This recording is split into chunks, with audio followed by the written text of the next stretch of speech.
Hello class. हम पढ़ रहे थे अपने जो लास्ट लेक्चर था उसमें हम कार्बोकैटाइन पढ़ रहे थे। इंटरमीडिएट पढ़ा है, इंटरमीडिएट में कार्बोकैटाइन देखा, उसकी स्टेबिलिटी वगैरह देखी।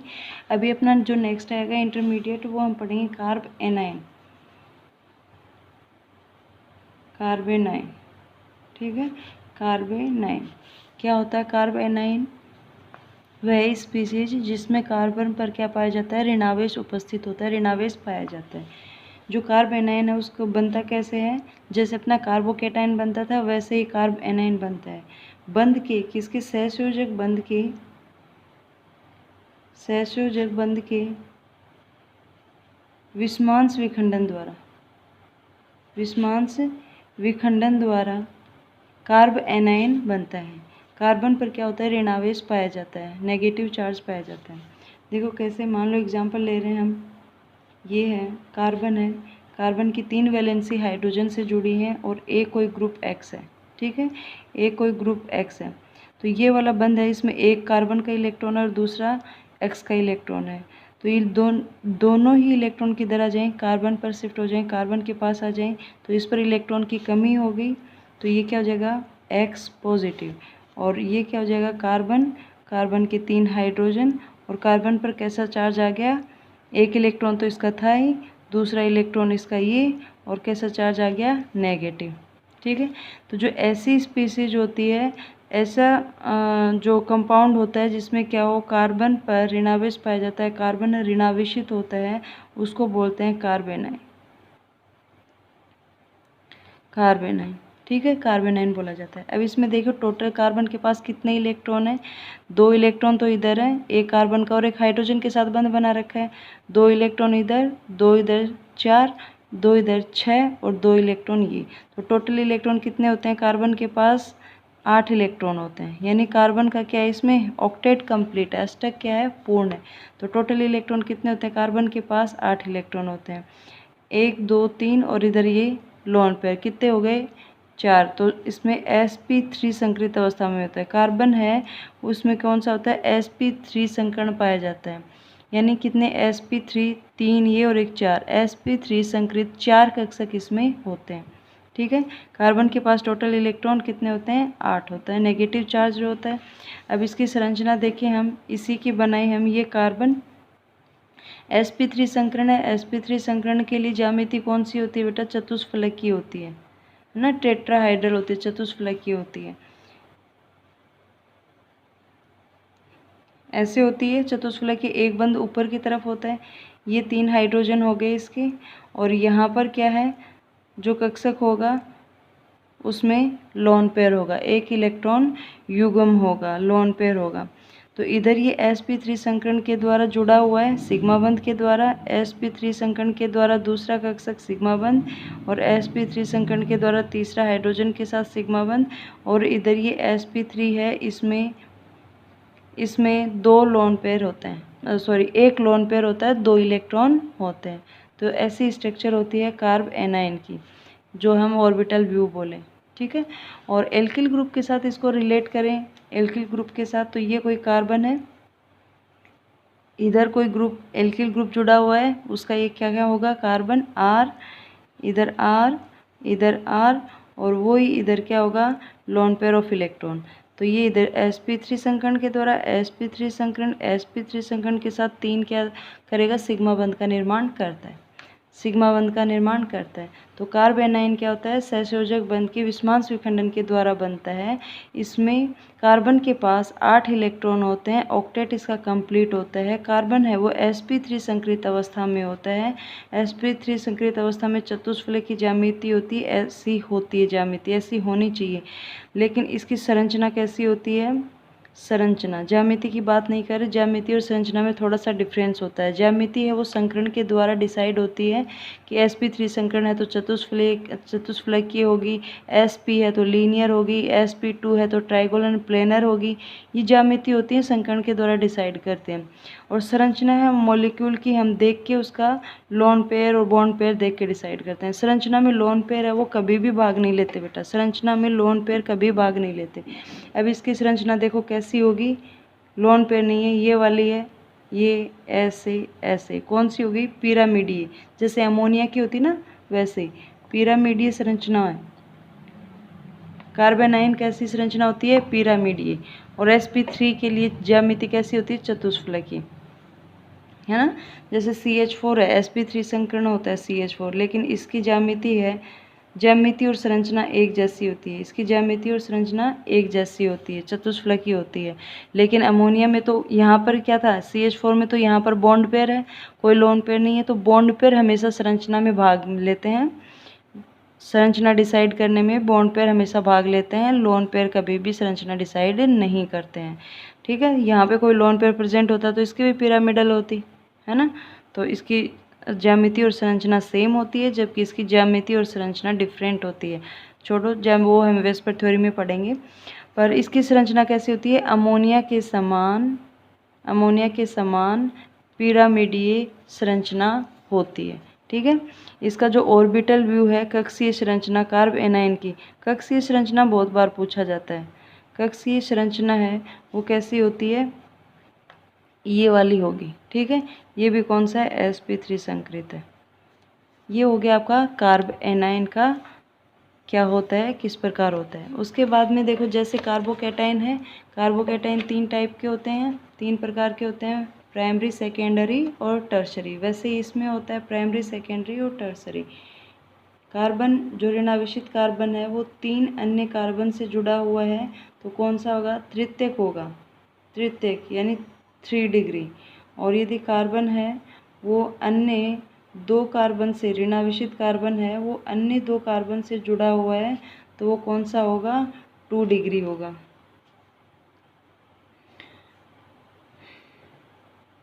और यदि एक से जुड़ा हुआ है तो वो क्या होगा?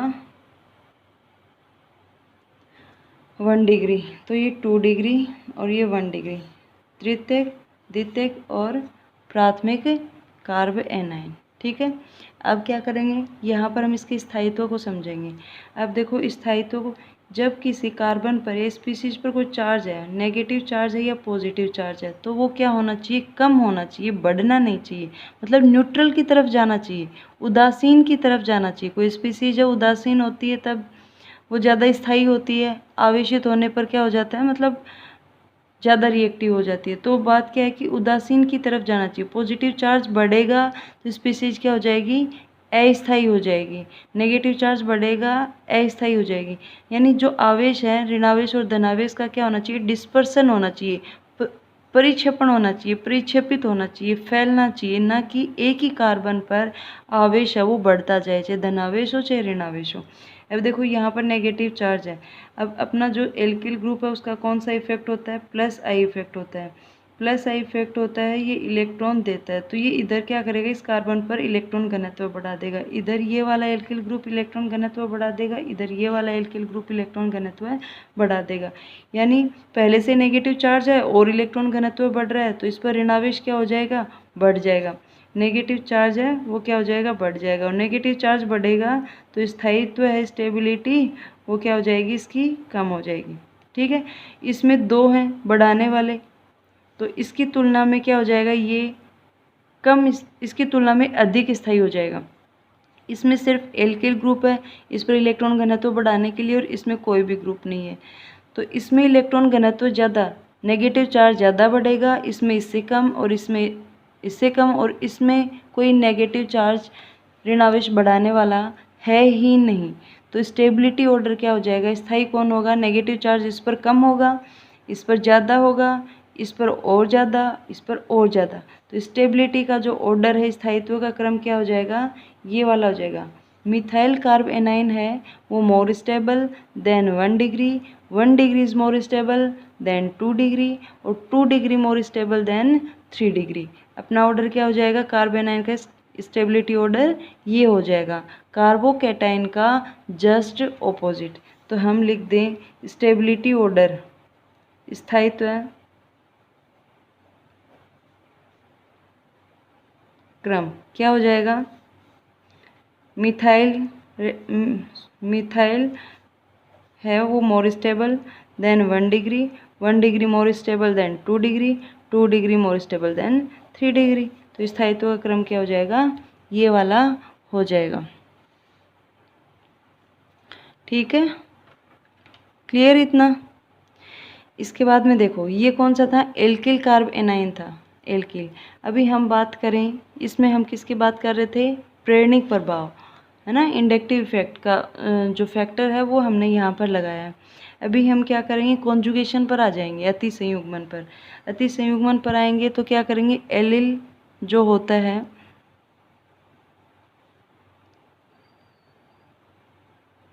ऋणायन, उसकी बात करेंगे, है ना, एलिल ऋणायन। तो इसमें क्या होता है, नेगेटिव चार्ज है वो क्या हो जाएगा, नेगेटिव चार्ज डिस्पर्स्ड हो जाएगा, या फिर बोलेंगे डीलोकलाइज्ड हो जाएगा, विस्थानीकृत हो जाएगा। तो देखो ये जो नेगेटिव चार्ज है, ये डबल बॉन्ड है, इलेक्ट्रॉन इधर और ये वाले इधर, तो क्या हो जाएगा आपका CH2 negative, CH double bond CH2। तो अभी ये जो ऋणावेश है ये एक कार्बन पर नहीं रहकर दूसरे कार्बन पर आ गया, ऋणावेश का क्या हो गया, विस्थानीकरण हो गया। तो एक कार्बन पर ऋणावेश नहीं है, ठीक है, और दूसरा फिर इसमें क्या बन गई, दो अनुनादी संरचनाएं बन गई। तो इसका स्थायित्व क्या हो जाएगा, इनकी तुलना में ज़्यादा हो जाएगा। जो एलिल है, एलिल कार्बेनाइन, इसकी तुलना में क्या हो जाएगा, ज़्यादा हो जाएगा। फिर हम किसकी बात करें, बेंजिल की बात करें, बेंजिल कार्बेनाइन CH2 नेगेटिव। अभी इसमें देखो, इसमें 3 डबल बॉन्ड है, तो ये जो नेगेटिव चार्ज है इस रिंग में क्या करेगा, डीलोकलाइजेशन करेगा, अति संयुग्मन करेगा पाई इलेक्ट्रॉन के साथ, रिंग के पाई इलेक्ट्रॉन के साथ। अभी देखो ये इलेक्ट्रॉन्स इधर, तो ये यहाँ पर जो कार्बन है उस पर इलेक्ट्रॉन की कमी हुई, तो ये इलेक्ट्रॉन अपना इधर दे देगा। तो अपनी जो अनुनादी संरचना बनेगी वो किस प्रकार की बनेगी, यहाँ डबल बॉन्ड आ जाएगा CH2, ये इधर था ही, ये इधर था ही, ये बॉन्ड टूटा है तो यहाँ पर नेगेटिव चार्ज, ठीक है। नेक्स्ट में क्या होगा, ये वाला इधर, ये वाला इधर, तो ये नेगेटिव अपना इधर दे देगा, तो यहाँ पर क्या हो जाएगा, डबल बॉन्ड बन जाएगा, और अनुनादी संरचना जो बनेगी वो ये बनेगी, यहाँ पर डबल बॉन्ड आ जाएगा, नेगेटिव चार्ज, और ये बॉन्ड यहाँ पर था ही। नेक्स्ट कौन सी,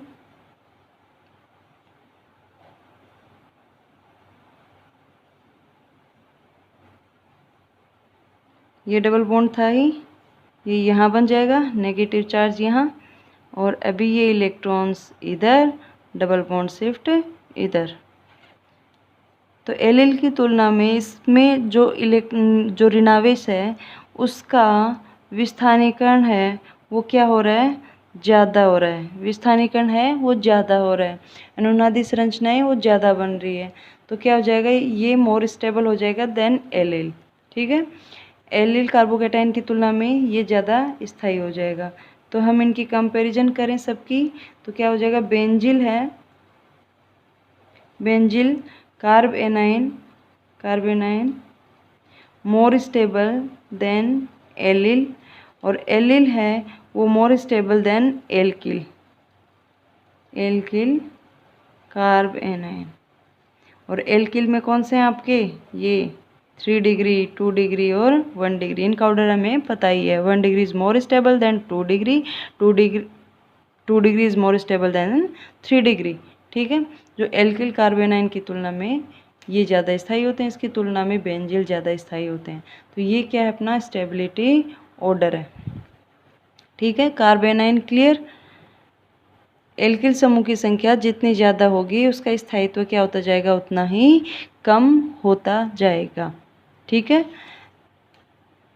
ये अपने रेडिकल हो गए 2, कार्बोकेटाइन और कार्बेनाइन। अभी हम नेक्स्ट पढ़ेंगे क्या, फ्री रेडिकल। फ्री रेडिकल मुक्त मूलक।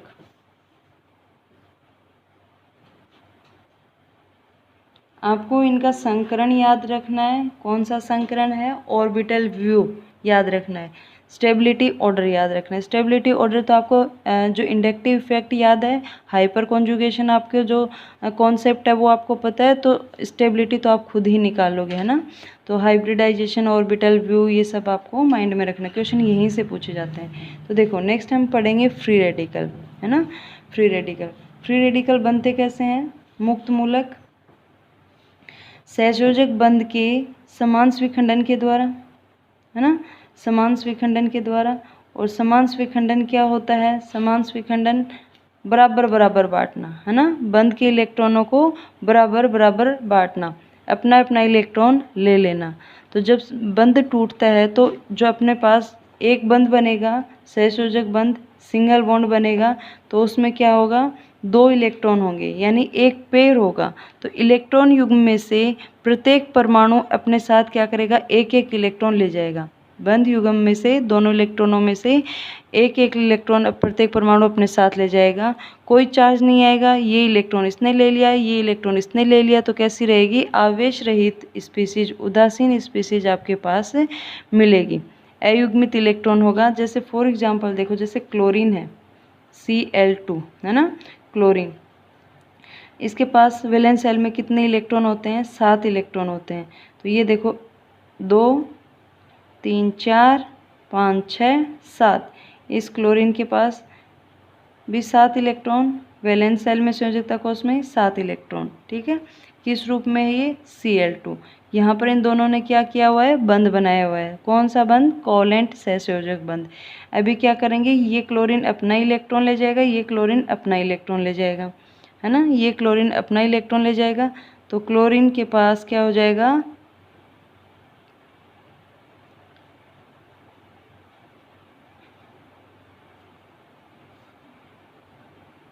एक इलेक्ट्रॉन फ्री रेडिकल के रूप में रहेगा। क्लोरीन के पास एक इलेक्ट्रॉन फ्री रेडिकल के रूप में रहेगा। तो उदासीन स्पीसीज मिलती हैं, आवेश रहित यानी उदासीन है वो स्पीसीज होती है। क्या? फ्री रेडिकल, मुक्त मूलक होते हैं। वो कैसे होते हैं? उदासीन होते हैं, कोई चार्ज इन पर नहीं पाया जाता है। समान स्विखंडन के द्वारा ये बनते हैं। एग्जाम्पल हमने क्लोरीन का लिया है, तो इनको क्या बोलते हैं? मुक्त मूलक बोला जाता है। ये मुक्त मूलक होते हैं, ये क्या होते हैं? क्रियाशील होते हैं। क्रियाशील होते हैं मतलब इनका स्थायित्व है वो ज़्यादा नहीं होता। और ये कैसे होते हैं? क्रियाशील होते हैं, मोर रिएक्टिव होते हैं। जल्दी सी एक इलेक्ट्रॉन है तो ये क्या करना चाहेंगे? अपना ऑक्टेट कंप्लीट करना या फिर दूसरा इलेक्ट्रॉन लेना चाहेंगे पेयर के रूप में, और ये बंध बनाएंगे। जैसे इसकी रिएक्शन हमने करवा दी, CH4 के साथ करवा दी Cl2 की रिएक्शन। ठीक है, Cl2 की रिएक्शन या फिर Cl फ्री रेडिकल की रिएक्शन, जो चेन रिएक्शन होती है उसकी बात करेंगे हम। तो यहाँ पर CH3 क्या करेगा? मुक्त मूलक बन जाएगा और ये HCl के रूप में निकल जाएगा। तो ये क्लोरीन जो रेडिकल था ये मोर रिएक्टिव है, इसलिए क्या करेगा? यहाँ से जो हाइड्रोजन को निकलेगा उसके साथ बंध बना लेगा और इसको क्या कर दिया? रेडिकल बन गया। ठीक है, ये रेडिकल जो मिथाइल रेडिकल है, ये नेक्स्ट जो क्लोरीन रेडिकल Cl2 टूटेगा, Cl2, तो Cl free radical plus Cl free radical 2 बनेंगे ना। तो रेडिकल के साथ रिएक्शन करेगा और मिथाइल क्लोराइड बना लेगा। जो चेन रिएक्शन होती है ना, चेन रिएक्शन, वो फ्री रेडिकल की श्रृंखला अभिक्रिया ये इस प्रकार चलती रहेगी। तो ये जो फ्री रेडिकल हैं ये कैसे होते हैं? जो मुक्त मूलक हैं ये क्रियाशील होते हैं। अयुग्मित इलेक्ट्रॉन होने के कारण क्या होते हैं? क्रियाशील होते हैं, इजीली रिएक्शन कर लेते हैं। ठीक है, तो ये ऐसे हैं फ्री रेडिकल। तो हम फ्री रेडिकल के बारे में क्या बोल सकते हैं? ऐसी स्पीसीज जिनमें कार्बन परमाणु पर अयुग्मित इलेक्ट्रॉन उपस्थित होते हैं। और कैसे बनते हैं? समान स्विखंडन के द्वारा बनते हैं। क्या कहलाएंगे? कार्बन मुक्त मूलक कहलाते हैं, फ्री रेडिकल कहलाते हैं। ठीक है, ऐसी स्पीसीज जिसमें कार्बन परमाणु पर अयुग्मित इलेक्ट्रॉन उपस्थित होता है। कार्बन परमाणु पर अयुग्मित इलेक्ट्रॉन उपस्थित होता है।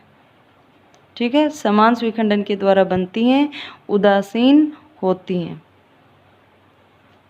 क्या कहलाती हैं? मुक्त मूलक, कार्बन मुक्त मूलक बोलेंगे। ठीक है, जैसे कार्ब एनायन और कार्बोकैटायन होते हैं 3 टाइप्स के, 3 प्रकार के, वैसे ही क्या होते हैं? ये भी 3 प्रकार के होते हैं, 3 डिग्री, 2 डिग्री और 1 डिग्री। 3 डिग्री से वही 3 कार्बन अटैच होते हैं, 2 डिग्री से 2 होते हैं, 1 डिग्री से 1 कार्बन अटैच होता है। ठीक है, अभी हम इसका ऑर्बिटल व्यू देखें कार्बन का। जैसे CH3 रेडिकल है, CH3 रेडिकल मुक्त मूलक, मुक्त मूलक, तो ये इसमें जो कार्बन है, मुक्त मूलक जो कार्बन है वो कौन सा संकरण होगा? ये 3 देखो इधर बंद बनाए हुए हैं, तो sp2 संकरित अवस्था में कार्बन होता है। sp2 संकरित अवस्था में कार्बन होता है। तो sp2 संकरित है तो 2 और 1 3, कितने कक्षक होंगे? 3 sp2 संकरित कक्षक होंगे। तो इसके बात करें हम ऑर्बिटल व्यू की कक्षीय संरचना की, ये कार्बन का क्या है जो मुक्त मूलक, ये C, ठीक है। और sp2 में इसकी जो संरचना है वो कैसी होगी? ज्यामिति कैसी होती है? ट्राइगोनल प्लेनर होती है, समतलीय होती है, त्रिभुजीय समतलीय होती है। तो ये 3 अन्य कार्बन परमाणुओं से, एल्किल ग्रुप है तो कार्बन परमाणु है, एक ही तल में sp2 संकरण द्वारा सिग्मा बंध से जुड़ा होता है। जो कार्बन फ्री रेडिकल का कार्बन है वो क्या एक ही तल में अन्य 3 sp2 संकरण द्वारा और क्या करता है? सिग्मा बंध का निर्माण करता है। तो ये भी इधर sp2, ये भी इधर sp2। और कैसी है ज्यामिति संरचना? इसकी ज्यामिति और संरचना कैसी है? त्रिभुजीय समतलीय। एक इसमें कार्बन के पास जो रिक्त कक्षक होगा, pz रिक्त कक्षक, ये क्या है? pz असंकृत कक्षक है, pz रिक्त कक्षक, pz रिक्त कक्षक। इसमें क्या होता है? एक अयुग्मित इलेक्ट्रॉन होता है, लोन पेयर नहीं। कार्बेनाइन था उसमें लोन पेयर होता है यानी 2 इलेक्ट्रॉन, इसमें सिर्फ 1 इलेक्ट्रॉन होता है, तो अयुग्मित इलेक्ट्रॉन उपस्थित होता है, ठीक है। ये क्या है इसका? Orbital view. एल्किल जो मुक्त एल्किल लिया है हमने, एल्किल मुक्त मूलक में क्या होगा? अयुग्मित इलेक्ट्रॉन वाले कार्बन परमाणु की sp2 संकरित अवस्था होती है। इसमें जो संकरण है वो कौन सा होता है? sp2 संकरण होता है। तो 3 कक्षक बनेंगे, तो 3 sp2 संकरित कक्षक हैं, वो अन्य 3 कार्बन परमाणुओं